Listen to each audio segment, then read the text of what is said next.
Chapter 1. The Winter Without Her. The sea had sounded different since Sarah died. Elias noticed it every night as he climbed the lighthouse stairs. A subtle change in rhythm, waves seeming to gasp instead of breathe. Winter made it harsher still, long, cutting winds that sliced through the quiet town of Harrowsmere, stirring memories he wished would stay asleep. It had been 3 years since cancer hollowed Sarah into nothingness. 3 years since Elias held her hand until her fingers went cold. And yet every evening when the first sweep of the lighthouse beam arced over the waves, he still half expected her to step from the shadows, brushing that wild chestnut hair behind her ear and smiling, tired but alive. Now only Liora remained, his daughter, 8 years old, pale and slight as winter birch, her eyes the same amber warmth as her mother's. She was the reason he hadn't let the sea take him, because she needed him, depended on him, was the last flickering ember of a fire he thought would burn forever. On the first night of December, snow came early. Elias and Liora sat together by the small wooden table, eating soup while the cold scratched at the shutters. The Christmas tree stood untouched in the corner, bare branches accusing him silently. He had promised Liora they would decorate it together, but every ornament he pulled from the attic felt like a blade. Sarah had loved Christmas. Liora waited patiently each evening, but Elias could never quite bring himself to begin. "I finished my drawing," Liora said softly. Elias looked across the table. She held up a crayon sketch, a girl on a cliff, a woman made of stars reaching from the waves. He tried to smile. "It's beautiful." "It's Mama's sea," she whispered, "the one where the stars fall." The phrase stabbed him. Sarah used to tell Liora stories about the sea swallowing stars when they fell from the sky, guiding lost souls home in the dark. It had been comforting once. Now it felt like prophecy. He reached across the table, taking her hand. "Mama's in the sky," he said quietly. "She's not in the sea," Liora finished with a small, secretive smile. "But maybe there's a way to both. That's what she told me." Elias froze. Sarah had never said such a thing. But grief did strange things to children. Outside, the storm thickened. Snow whirled in frantic spirals, tapping at the windows like impatient fingers. "Stay close tonight. This storm will be nasty." Liora nodded, but her gaze, unsettled, searching, drifted toward the dark shape of the sea. Elias did not sleep. He lay awake long after Liora's breathing steadied, listening to the wind gnaw at the house, and wondering why dread, sharp and metallic, coiled in his stomach. He could not yet know how this night would carve itself into him, how it would split his life into before and after, and how it would swallow what light remained and leave him with only snow, salt, and silence. He could not yet know how he would come to fear those words, "the sea where the stars fall." He could not know he was speaking to his daughter for the last time, for a very long while. Chapter 2. The Night She Vanished. The storm broke full force just past midnight, a scream of wind that rattled the shutters like bones. Elias had left for the lighthouse after putting Liora to bed, promising he would be home before dawn. It wasn't far, only a 15-minute walk up the hill, but in a blizzard it felt like an eternity. He checked on her twice before stepping out. She had been asleep both times, her small form curled beneath the quilt Sarah had sewn during her final winter. The lighthouse needed tending. The storm could blind the coast. The beam had to cut through the snow, warning any vessels foolish enough to be near. Duty pulled him uphill into the howling dark. Hours slipped by in a blur of wind and white. Elias shoveled steps, cleared ice from the lens, kept the flame steady. But something gnawed at him, an unease he couldn't name. At 2:30, he felt it like a knife in the ribs. Go home. He didn't question it. He threw on his coat, bolting into the blizzard, boots sinking deep in the drifts. The wind was a living thing, clawing at his face. He pushed forward, lungs burning, until he reached the cottage. The door was ajar. For a moment he stood still, snow melting down his neck, heart hammering as if trying to break free. "Liora!" No reply. He staggered inside. The house was freezing. She had opened the door long ago. The blankets were thrown aside. Her boots were missing. So was the music box. He forced back rising panic. "Liora!" he shouted again, stumbling through the rooms. Nothing. He found the back window unlatched. Snow drifted across the sill. Small footprints, already half buried in the fresh storm, trailed toward the cliffs. His stomach collapsed. He grabbed his lantern and ran. The wind wrenched his voice away as he screamed her name. Snow filled his throat. The footprints dissolved the farther he went. Panic sharpened to terror as he reached the edge. Nothing but churning black sea below. "Liora!" His cry was torn away, devoured by the storm. The next hours were madness. He fell, scrambled, called, slipped on ice, tore his palms raw. Neighbors woke to his screams and joined him with lanterns raised high, shadows flickering across the ground. By dawn, the storm was unbearable. The search party dwindled, faces grim, attempts to reassure him hollow. They found nothing. No footprints, no coat, no sign of her. Just emptiness. Just the faint echo of the music box's last melody in his memory, winding down into silence. Chapter 3. What Remains After Hope Breaks. The town launched a full search by morning. Police, volunteers, fishermen, teenagers who barely knew Liora's name, they all combed the cliffs, fields, and shoreline.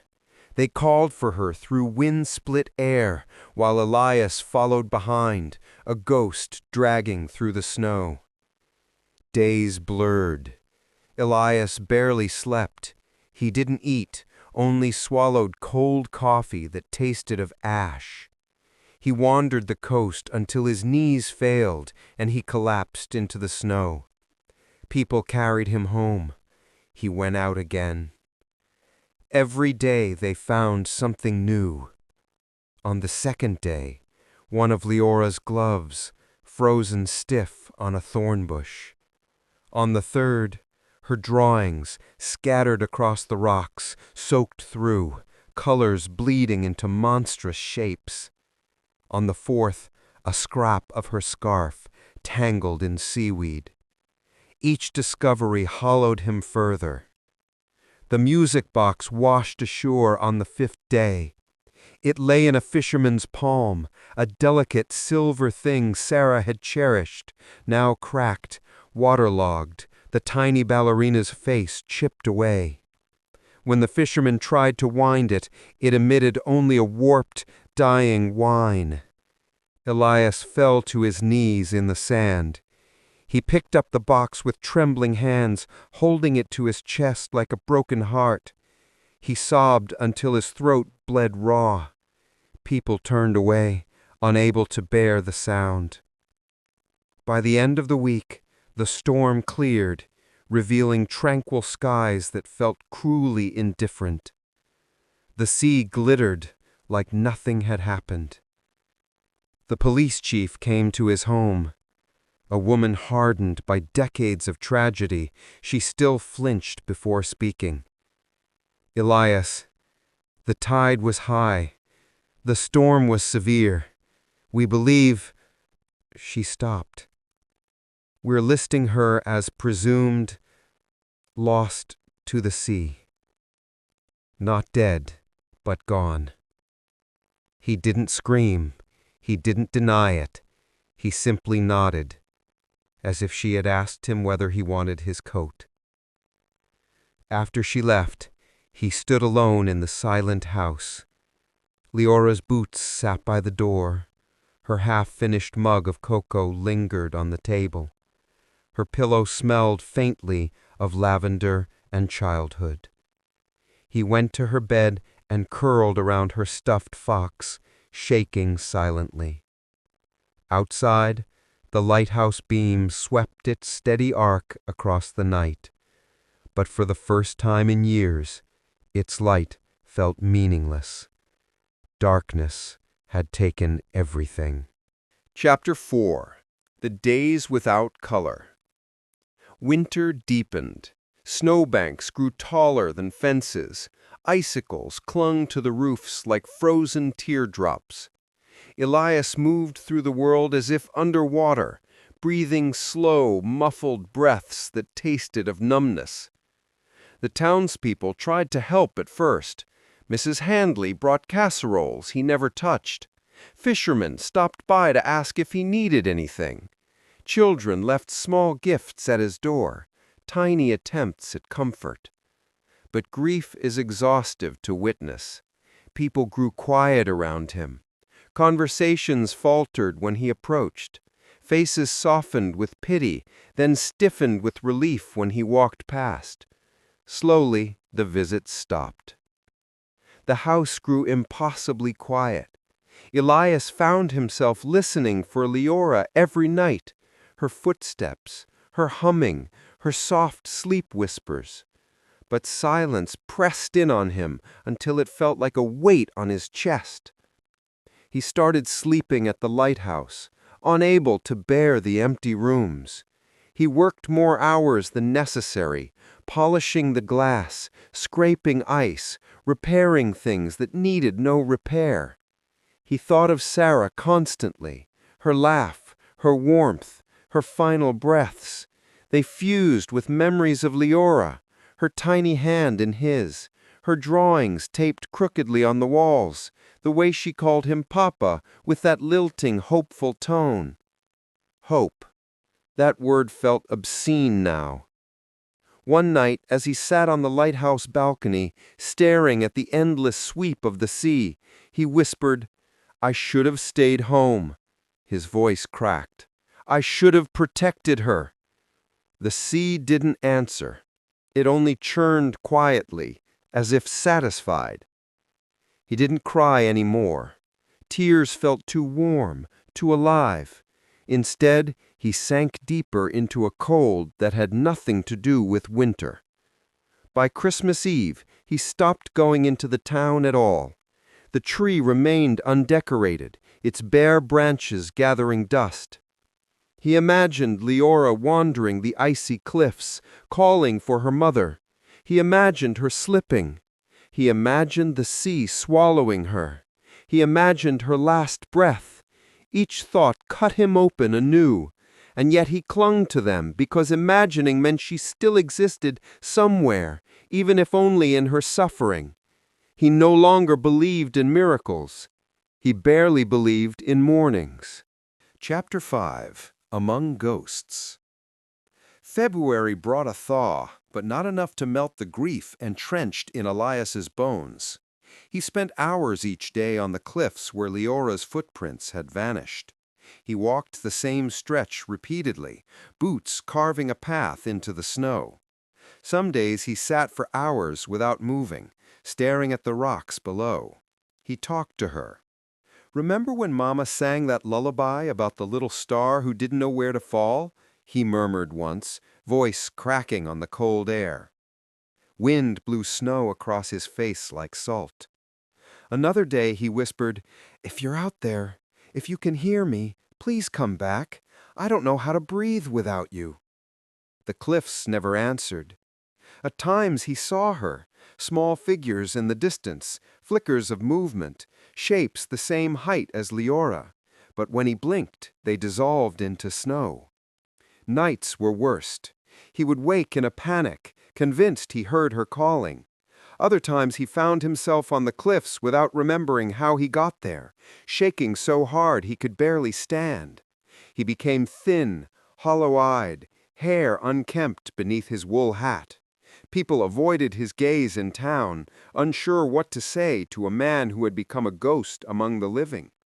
Rumors spread. "He's dangerous," some whispered, "one step from joining her." By early March, he stopped denying it. He stood on the cliff edge several times, imagining the fall, wishing for it, wanting to join Liora, wherever she had gone, wanting to stop feeling the pain carved into him like a second spine. But something always held him back, a flicker of memory, Sarah's voice, or Liora's laugh echoing faintly through the fog of his mind. Still the pull grew stronger. The cold sea whispered, "Come, there is nothing left for you here." Chapter 6. The Night of Decision. April arrived with a late storm. Snow fell in thick sheets, blotting out the horizon. Elias walked the cliffs deliberately, step after step, guided by misery rather than choice. He carried the shattered music box in his pocket. He reached the edge and sat. The drop below looked peaceful in the storm's blur, as if the sea had softened solely to welcome him. He closed his eyes, exhaled. Then he stood. A gust of wind nearly pushed him over. He didn't fight it. Then, faint as the memory of a lullaby, he heard something. A sound carried by the wind, fragile and uncertain, like the hesitant cry of a starling in winter. Music. Not just any music. The music box's melody. Sarah's melody. Impossible. Impossible. The music box in his pocket was broken beyond repair. His eyes snapped open. He turned, scanning the storm. The melody came again, soft, wavering, but unmistakable. He stumbled away from the cliff, drawn by instinct rather than reason. The sound seemed to drift between snowflakes, leading him toward the woods, far beyond where anyone ever ventured. He followed it, breath forming clouds, heart hammering like it was remembering how to beat. The melody grew clearer. He pushed through the trees. There, a faint glow between pines. A cabin he had never seen before, half swallowed by snow, smoke curling weakly from the chimney. The music stopped, abruptly.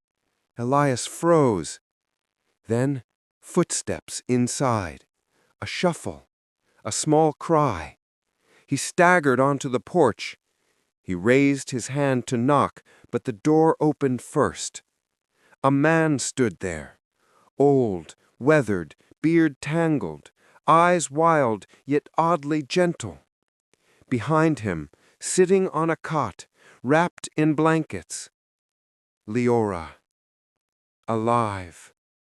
Thin, pale, scar down her cheek, leg in a splint, but smiling. Chapter 7. The Cabin of Return. Elias collapsed to his knees. For a moment he could not speak, breath torn from his lungs in a sob so deep it sounded like an animal's cry. "Papa?" Liora whispered. The world stopped. He crawled toward her, trembling so violently he could barely move. She reached for him with both arms, and when he gathered her into his chest, the warmth of her small body shattered him completely. He wept into her hair.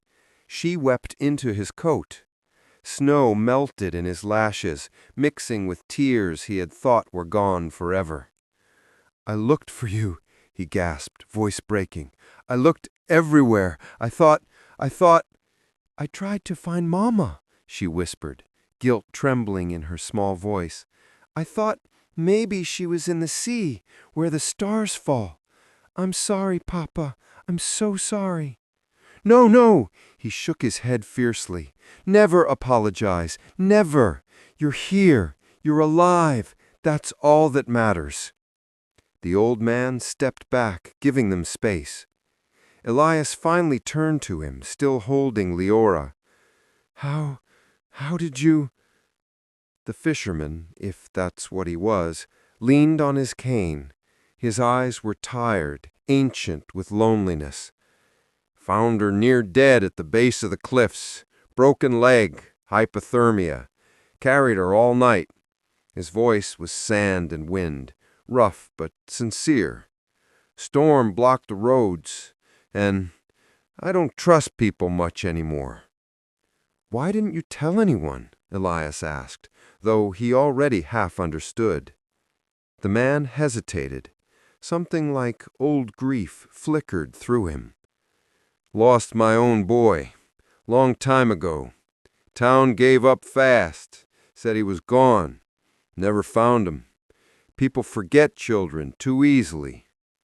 He lowered his voice. "Didn't want that for her." Elias stared, torn between fury and gratitude, but when he opened his mouth, only one word came out. "Thank you." The man nodded once. "She healed slow, told her stories, kept her warm. Fixed that music box, too." He gestured to the device on the table, gleaming, repaired, whole. Elias nearly broke again. The fisherman packed a small bag. "Take her home," he said quietly. "It's time." Liora clutched Elias's coat. "Papa, can we go?" He lifted her into his arms. "We're going home, sweetheart. We're going home." As they stepped outside, the fisherman remained in the doorway, watching. "Sometimes a light stays lit, even in a storm." Elias nodded, unable to speak. He carried Liora through the woods, the music box in his pocket, playing its soft, restored melody. The storm eased. The world brightened. For the first time in months, dawn felt possible. Chapter 8. The Return to Harrowsmere. Snow fell gently as they emerged from the woods. The town lay below, quiet and gray, smoke rising from chimneys in curling ribbons. Elias walked steadily, the weight of Liora in his arms both grounding and unreal. Fog shrouded the streets as they entered Harrowsmere. A fisherman carrying nets stopped mid-step, staring. Slowly his face crumpled. "Liora?" he breathed. Word spread fast. People emerged from homes. Doors flew open. Lanterns flickered in trembling hands. Gasps, cries, shouts echoed through the street as the impossible unfolded before them. Mrs. Hanley pressed a hand to her mouth, tears streaming. The police chief stumbled forward, removing her hat with shaking fingers. Elias held Liora close as people gathered, circling them like witnesses to a miracle. "She's alive," someone whispered. "She's home," another said, voice breaking. The police chief approached, eyes shining. "We were wrong," she said, nearly choking. "My God, we were wrong." Elias didn't respond. He couldn't. He only tightened his hold on Liora, afraid she might disappear again if he blinked. A few older fishermen approached with reverence, touching Leora's arm gently, as if she were made of light. The whole town wept. Not from sorrow, from relief that tasted like new life. Liora lifted her head from Elias's shoulder. "Papa, everyone's crying." He kissed her forehead. Sometimes people cry when they get something back they thought was gone. Her eyes softened, like you did. He didn't deny it. Snow glittered like quiet stars as they walked home. Elias pushed open the door to their cottage, breath trembling as he stepped inside with her. The house, once dead, felt alive again. He set her on the bed and knelt before her. "We're safe. We're together." Liora touched his cheek. "I knew you would find me." Elias broke into quiet tears. For the first time, those tears did not hollow him. They healed him. Chapter 9. Christmas Eve returned. Though months had passed, Christmas Eve arrived the night of her return, as if the world had rewound itself just for them. Snow drifted softly outside. Elias lit the oil lamps, golden light filling the rooms that had known only darkness. Liora sat by the fire, wrapped in a quilt, music box glowing softly beside her. "Can we decorate the tree?" she asked. Elias looked at the bare branches in the corner, the same tree that had stood untouched all winter. "Yes," he said, voice thick, "we can." They opened the old wooden box of ornaments. Leora's hands shook with excitement as she hung the first one, a small star Sarah had carved the year she got pregnant. Elias placed an ornament beside it, a seashell they had collected on the beach when Liora was 5.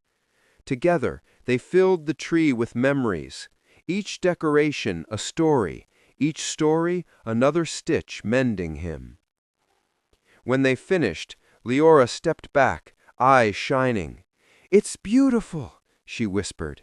Elias lifted her into his arms. "Just like you." The music box played softly on the table, the warm melody spiraling through the house like a blessing. Liora leaned her head on his shoulder. "Papa?" "Yes, sweetheart?" "You won't leave tonight, right? Not even for the lighthouse?" He kissed her hair. "Not tonight. I'm staying right here." She nodded sleepily, content. Outside, the lighthouse beam swept across the calm sea, the first calm sea in months. The light arced through the darkness like a promise kept. Later that night, Liora fell asleep in his arms on the sofa, her breath warm against his chest. Elias held her gently, marveling that this small body, the one he had mourned, the one he had prayed for, was alive and safe. He looked at the tree, at the fire, at the sleeping child who had been gone and returned. He whispered into her hair, "You are the light that stayed." And for the first time in 3 years, he believed that life, even broken, even scarred, could still shine. Chapter 10. The Light That Stayed. Morning came quietly, mist drifting through the windows like soft lace. Liora stirred, stretching in his arms, blinking sleepily. "Papa?" "I'm here." She smiled, a small, tired, perfect smile. They ate breakfast together, simple porridge and warm bread. It tasted like a beginning. Elias found himself watching her constantly, memorizing the curve of her cheek, the faint scar near her temple, the way she hummed softly as she ate. He knew healing would take time. Nightmares would come. His guilt would not vanish. The memory of those empty months would follow him for the rest of his life. But now he had something stronger than grief. He had his daughter. They walked to the lighthouse together that afternoon, Leora's first time outside since returning. She held his hand tightly, limping slightly, but determined. At the top, she stared at the sea. "It doesn't look scary today," she said. "No," Elias whispered, "not today." The beam swept over them, warm and steady. Liora leaned against him. "Is Mama watching?" Elias felt a gentle ache in his chest. "Yes," he said, "I think she is." They stood there until sunset, letting the quiet wash over them. Not the silence of loss, but the silence of peace. That night, as snow began to fall again, Elias tucked Liora into bed. She clutched the repaired music box, winding it once before closing her eyes. "Good night, Papa. Good night, my light." He sat beside her until she drifted to sleep. The lighthouse beam swept across the sea, steady and constant, illuminating the waves that had once seemed eager to claim everything. Now they looked calm, almost grateful. Elias went to the window, watching the snow settle gently over the town. He breathed deeply, letting the cold air fill him, not with sorrow, but with quiet strength. His life had been broken, but broken things, he now understood, could be mended. He glanced back at Liora, sleeping peacefully, breathing evenly, alive. Hope, he realized, wasn't something bright or loud. It was a small hand finding yours in the dark. It was a melody repaired. It was a beam of light sweeping across the sea, steady and unyielding. It was the child who returned when the world insisted she was gone. It was the light that stayed, and he would carry it forever.